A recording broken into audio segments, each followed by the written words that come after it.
At my son's birthday, my family toasted my brother for always being there. I'd just flown in from a war zone with a discharged medal in my pocket. So I quietly took back my gift and left before dessert.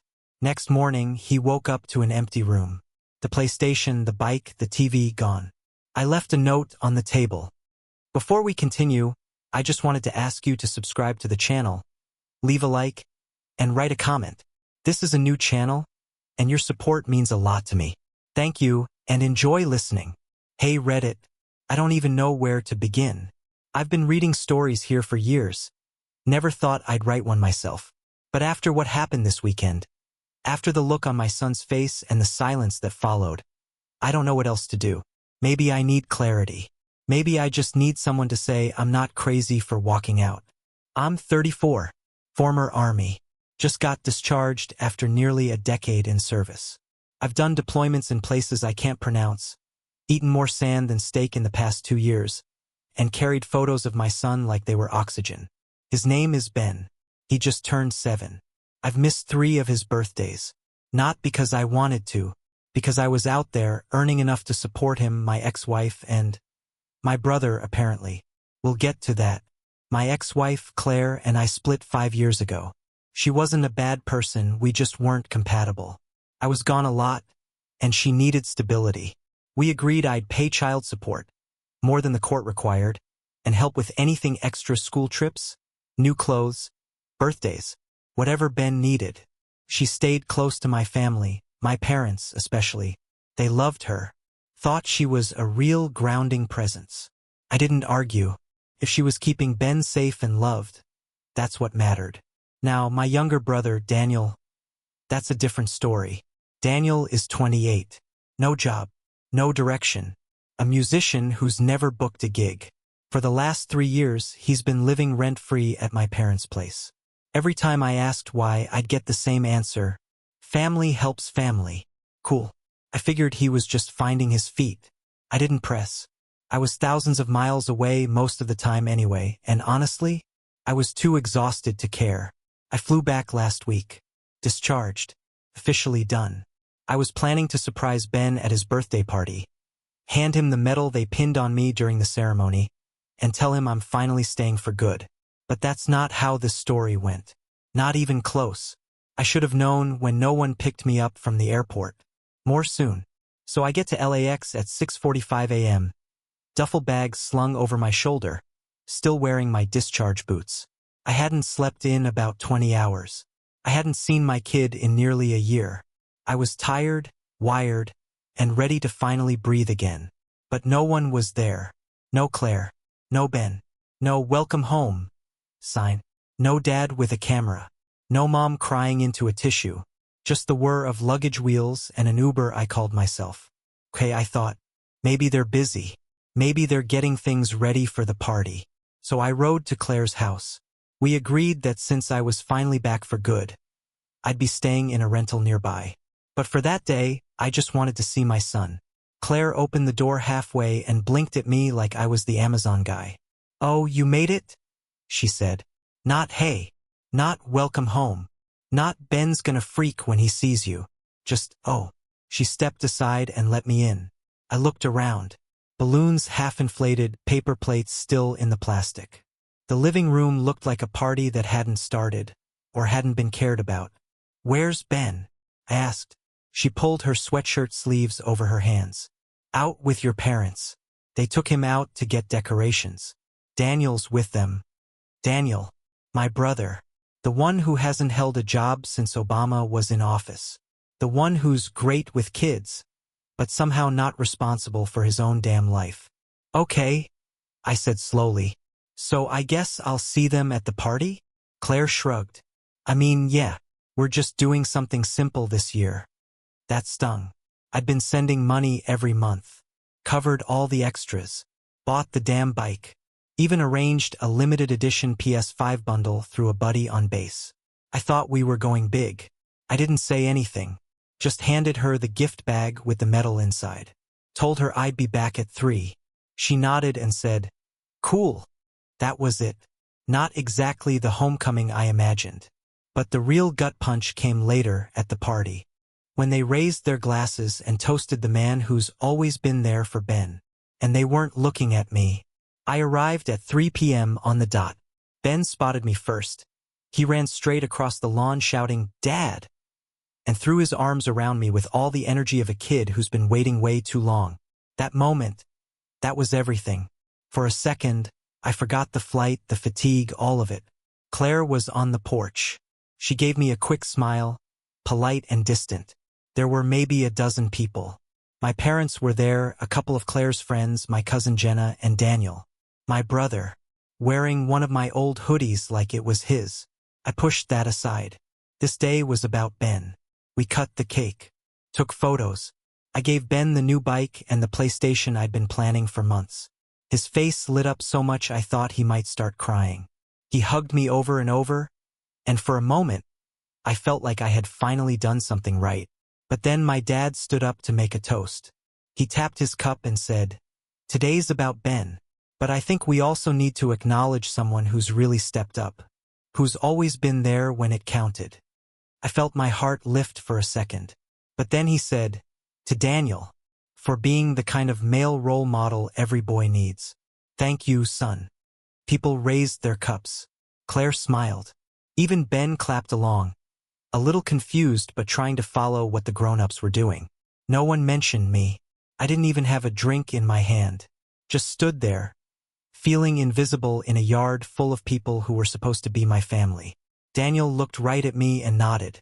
Not kindly, like he had taken something and dared me to ask for it back. I didn't cause a scene. I just walked over to Ben, helped him unwrap a few more presents, and quietly told him I'd see him soon. Then I left before dessert, before more speeches, before I said something I'd regret. But the real consequences came the next morning, when Daniel walked into a very different room than the one he'd left behind. The next morning, Daniel woke up to an unfamiliar silence. No morning cartoons playing in the background. No Ben asking for breakfast. No hum from the TV or laughter from the backyard. Just silence. That's when he noticed the difference. The bike was gone from the patio. The PlayStation was missing from the living room. The stack of games? Gone. So was the small flat screen I'd shipped last year from overseas. Even the framed photo of me and Ben that used to sit on the bookshelf vanished. On the kitchen table there was a note. Handwritten. Simple. These were gifts from a father to his son. Not props for someone else's roleplay. Take care of yourself, Daniel. That was all I left. I didn't slam any doors. I didn't make a scene. I didn't even text Claire. I just quietly picked up what was mine, what I'd worked for, paid for, and dreamed of giving to my kid, and took it back. Because clearly, they thought someone else deserved the spotlight. Someone who never made the sacrifice. I drove straight to my new apartment and unpacked everything. I set up the PlayStation and TV in Ben's new room there. Hung up his coat. Folded the pajamas I bought him.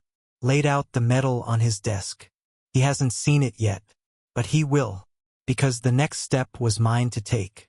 And I was done waiting for someone to invite me back into my own son's life. By 9 a.m., my phone was buzzing nonstop. First it was Claire. "Where did you go? Did you take the gifts? What are you doing?" Then my mom. "We need to talk. That was really immature. You embarrassed your brother." Ben was upset. I didn't respond. Then came Daniel. "Real classy move, man. He's a kid. You just took everything from him?" "Jealous much?" That one actually made me laugh quietly. Jealous? Of what? Of him? For being praised for showing up to birthday parties while I was out navigating landmines? I still said nothing. I needed time to process, to let the anger settle before I said something I'd regret. Around noon, Claire called. I let it ring. She called again, and again. Finally, I picked up. Her voice came through sharp. "Why would you do that? Ben cried this morning when he saw the empty room." I took a breath. I didn't take anything from Ben. I took back what was mine, what I gave him. If he's confused, that's on the adults who decided to rewrite the story.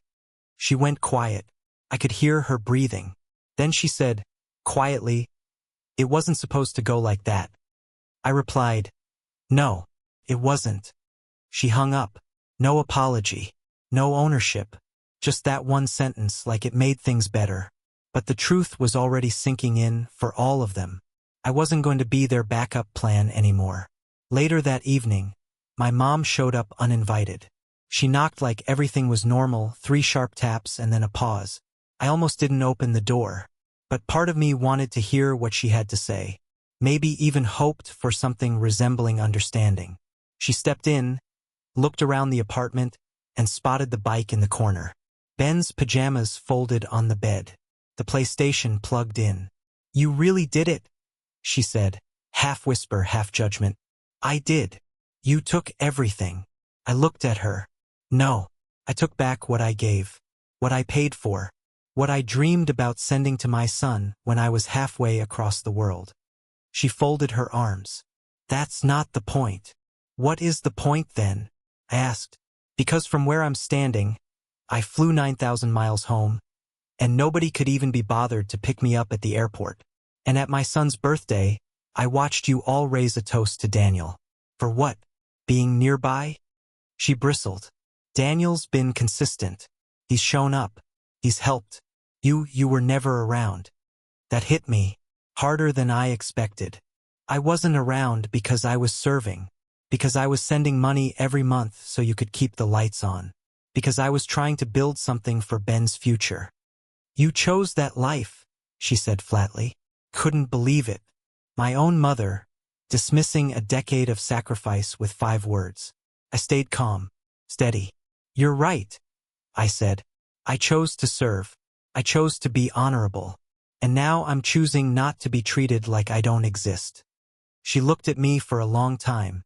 I couldn't tell if she was sad or just disappointed that I wasn't falling in line anymore. Then she walked to the door and said, "You're punishing your son for your pride." I shook my head. "No, I'm finally protecting him from a story where I'm treated like a ghost." She left, and I sat in the quiet, wondering how long I'd let that version of the story live. The days that followed were quieter than I expected. No more calls from Claire. No surprise visits. Daniel went dark. My parents didn't text, didn't email, didn't even forward the group photos from the party. It was like I'd removed a thread from the family fabric, and instead of fixing the hole, they just pretended it never tore. I kept the medal in its box, still waiting for the right moment to give it to Ben. That weekend, I picked him up for the first time in months. No fanfare. Claire opened the door, handed over his bag and said, "Be back by 7. Her voice was cool. Not angry, just distant. Almost like she was waiting for me to prove I couldn't handle it. Ben climbed into my truck and stared out the window for a minute before asking, "Why did you take the PlayStation?" I was ready for that. "I brought it home so we could play it together," I said gently. "In a place that's ours. Where I'm here. Really here." He looked at me. "Are you staying this time?"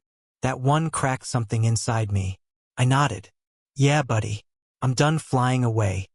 We spent the afternoon playing games, riding his bike, and eating the grilled cheese he swears only I know how to make. He didn't ask about Daniel. He didn't ask why I left the party. He just stayed close. Sat right next to me the whole time, like he wasn't taking any chances. When I finally gave him the medal, he held it in both hands like it was fragile. "What's it for?" he asked. "For being brave," I said. "And for remembering who you are, even when people tell you a different story." He didn't fully understand, but he nodded anyway. And in that moment, for the first time in years, I felt like a dad again. Not a name in a letter, not a bank transfer, a real present father. And that was just the beginning. The silence didn't last. By Wednesday, a friend of mine from high school, someone I hadn't spoken to in years, sent me a screenshot from Facebook. It was a post from Daniel. A photo of him and Ben at the party with the caption, "Being there matters more than biology. Some of us show up, others just show off." The comment section was full of clapping emojis and people saying things like, "Ben's lucky to have you," and "Real men raise kids whether they're theirs or not." I felt the heat rise in my chest. Not from the photo, but from the story he was trying to sell. I didn't say anything publicly. I didn't jump into the comments or defend myself. But I saved the post. and I took a deep breath, because now I knew Daniel wasn't just soaking up praise. He was trying to replace me, and people were buying it. Later that night, I got a message from my cousin Jenna. Short and simple. "Hey, you okay?" I saw Daniel's post. It didn't sit right with me. I told her the truth, that I'd come back to a family that treated my return like an inconvenience, that the gifts I gave were used as stage props for someone else's performance, that the only person who looked happy to see me that day was Ben. She wrote back, "That's not what they told everyone." And just like that, it clicked. They weren't just rewriting the story. They were erasing me from it entirely. A few days later, I went to my bank to update some details on my account, change of address, new local branch, that kind of thing. While I was there, I asked to see a record of recent wire transfers. Not because I expected anything wrong. Just a hunch. A little voice in the back of my mind that had started whispering louder since I got home. The clerk printed the documents.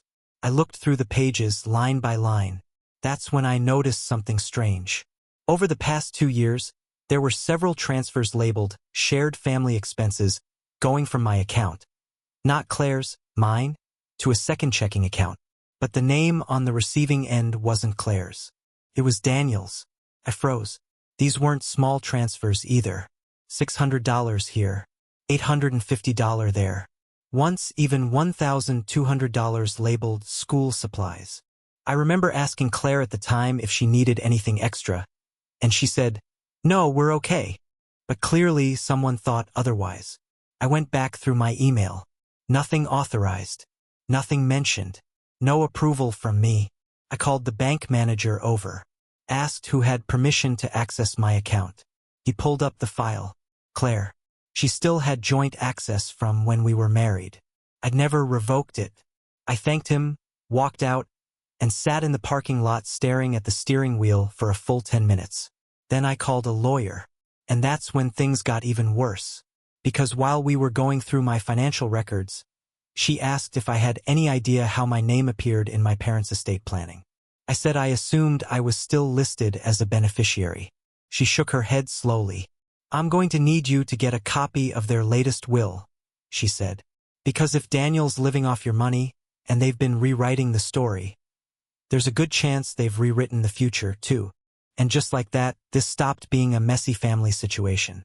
It became something else entirely. I knew I couldn't ask my parents outright for a copy of the will. They'd just deflect, maybe even lie. So I went a different route.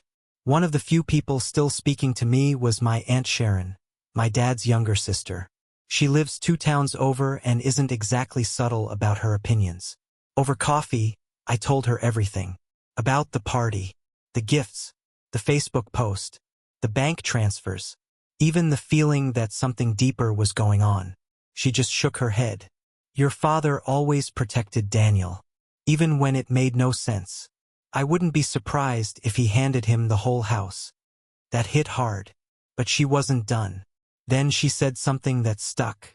"If you want answers, they keep the estate folder in the middle drawer of your dad's office desk. Same place it's been since your grandmother passed." I wasn't proud of what I did next. The following weekend, I stopped by my parents' house under the pretense of dropping off an old military plaque for Dad. He was in the garage, fiddling with something. Mom was at the grocery store. I walked straight to the office and opened the drawer. There it was. A thick blue folder marked Estate, updated 2023. I opened it. Inside were the documents I hoped I'd never need to read. Legal forms, witness signatures, asset breakdowns, and then the line that made my stomach turn.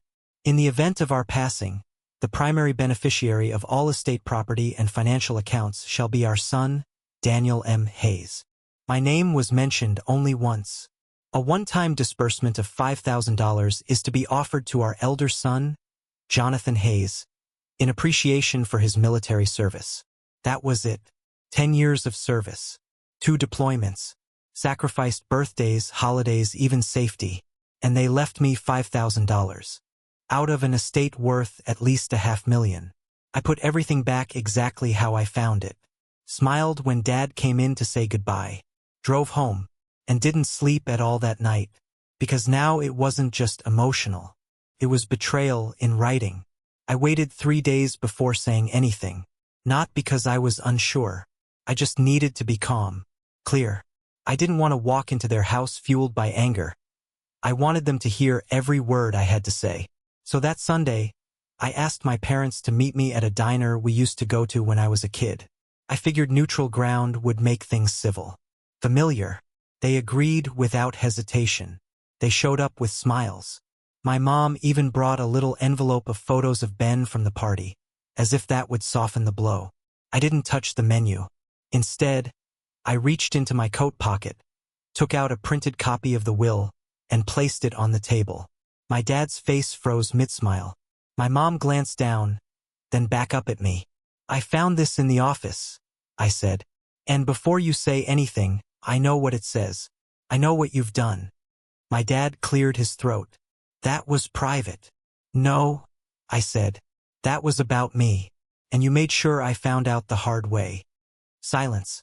My mom finally said, "Jonathan, we had to think about who was really going to be here, long-term, who needed help." "Help," I repeated.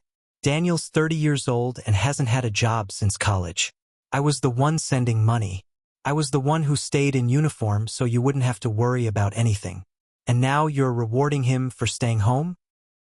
"He's been present," my dad said softly. "You were always away." I looked him in the eyes. "I was away for you, for this family, for Ben." "You chose that path," he replied. And there it was again, those same 5 words Claire had used. I stood up, voice steady. "You rewrote the story. That's your right. But you don't get to ask me to play along anymore." My mom's voice cracked. "We never meant to hurt you." I nodded slowly. "But you did. And now I'm writing my own story. One where I don't have to beg for a place in my own family." I left the envelope on the table and walked out without looking back. That night, I sat on my couch staring at the folded metal still on Ben's desk, the blue ribbon catching the light from the window. Everything felt quieter now. Not peaceful, just empty. The kind of quiet that comes after something breaks and everyone pretends it didn't. I didn't sleep much, but in the morning I made 2 decisions. First, I went to the courthouse and officially filed a request to terminate Claire's joint access to my account. It should have been done 5 years ago. I also opened a new account in my name only for Ben's future. A real one. Second, I contacted my lawyer again. We began drafting a formal letter to my parents requesting full accounting of any financial decisions made involving my name or contributions over the past 5 years. My lawyer called it pre-litigation discovery. I called it letting them know I'm not a ghost anymore. That same afternoon, I updated my custody agreement with Claire. I wasn't looking to take Ben away. I just wanted fair time, real time, not weekends supervised by bitterness, but weekdays filled with routine. Morning drop-offs, homework help, bike rides after dinner. Claire didn't fight it. Maybe she was tired. Maybe she saw that I wasn't just visiting anymore. I was building something. That weekend, Ben came over again. I cooked his favorite mac and cheese with hot dog slices. We watched movies, played games, laughed. When he went to sleep, I looked around the small apartment. The drawings on the fridge, the sneakers by the door, the bike leaning against the hallway wall. It wasn't much, but it was mine, ours, and it was built on truth, not borrowed stories. The following Wednesday, I found a handwritten envelope on my doorstep. No return address, just my name on the front. The handwriting was unmistakable, my mother's. Neat cursive, like the birthday cards she used to write when I was overseas. I stood there holding it for a moment, debating whether to open it. Part of me expected an apology. Another part knew better. Inside was a single page. No greeting, no signature, just this. "We did what we thought was right. Daniel needed support. You had your path and we respected it. But you've made your choice. If you continue down this road, threatening legal action, turning Ben against the only family he has, you leave us no choice but to cut ties entirely. Please consider what you're doing. There's still time to fix this." "No, sorry. No, we were wrong. Just a warning. Framed as concern." I folded the letter back up and placed it in the same folder as the will copy and bank statements. Later that night, Ben asked if Grandma and Grandpa were coming to his school play next month. I didn't lie. I said, "Not this time, bud." He nodded slowly, then looked up at me. "It's okay. I want you there." That sentence stayed with me long after he fell asleep. Because for the first time in years, someone in this family wasn't asking me to disappear. He was asking me to stay. By the end of the month, I'd fully transitioned into my new routine. I dropped Ben off at school twice a week, helped him with his spelling words, sat in the front row at his play while he scanned the crowd, found my face, and smiled like the sun rose just for him. I was finally living the life I used to only imagine during long nights overseas. Claire stayed civil. We didn't talk much outside of scheduling, but that was fine. The tension was gone, replaced by a quiet understanding. I was here, and I wasn't going anywhere. One evening, as Ben was coloring in the living room, he looked up and asked, "Do you still love Grandma and Grandpa?" It hit me harder than I expected. I sat next to him and chose my words carefully. I love who they used to be, and I love the memories we had. But sometimes people make choices that don't leave room for you. And when that happens, it's okay to step back. He nodded slowly. "So, we're a smaller family now?" I put an arm around him. "We're a stronger one." That night, I finally hung the framed medal on his bedroom wall. Not in a box, not on a shelf, but where it belonged. Visible, present, like I was now. No more ghost. No more background character in someone else's story. I was Ben's father, and this was our home. It's been 2 months now since I walked out of that birthday party. 2 months since I reclaimed the gifts. 2 months since I opened that drawer and saw, in black and white, where I stood in my parents' eyes.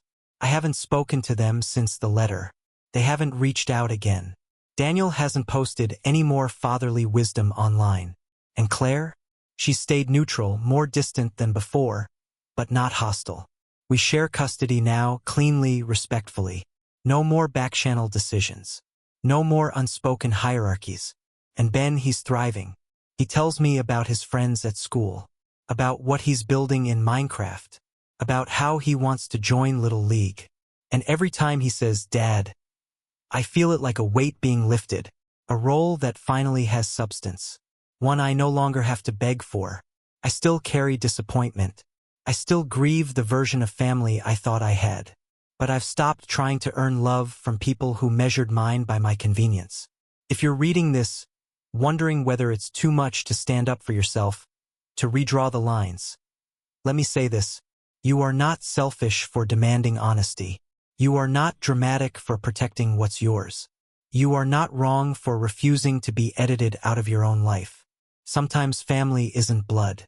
Sometimes it's a quiet apartment, a second-hand bike, a PlayStation, and a little boy who finally knows his father is home to stay. And sometimes that's more than enough.